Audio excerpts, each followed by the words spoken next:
שלום, אני עמית. את הקרון נבחנו לי בזמן השירות הצבאי. אחרי תלונות של עייפות, תשישות, כאבי בטן שאי אפשר אפילו לדמיין, ובחנתי מחלה שלא הכרתי לפני כן. קרון היא מחלת מעי דלקתית, שיוצרת כל הזמן דלקת במערכת העיכול. זו מחלה עם תופעות מביכות, כואבות, כאלו שאני מתביישת לדבר עליהן כאן. זו מחלה שגרמה לי להתבייש מבן הזוג שלי, מהסביבה הקרובה שלי, ופגעה בעבודה ובלימודים שלי.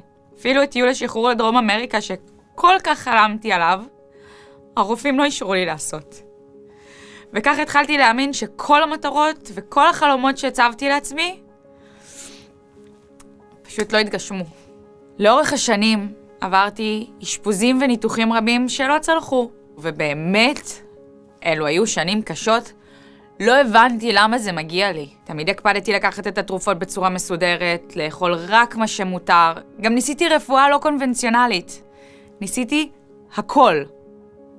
שום דבר לא עזר. תקופות ארוכות שהמחלה הזו פשוט שיתקה אותי נפשית ופיזית.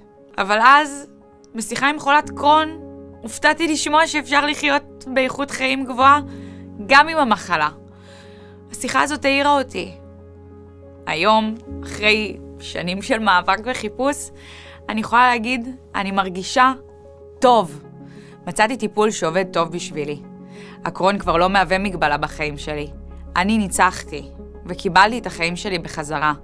אני שותה קפה, אני אוכלת סלט, אני אפילו אוכלת בשר, ולא נאלצת לאכול עוף מחובס נטול תבלינים.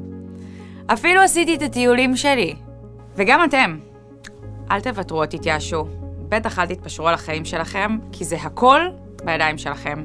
אז גשו לרופא, תבררו מה אפשרויות הטיפול שמתאימות לכם. תמיד יש משהו חדש ויעיל. אתם אף פעם לא לבד.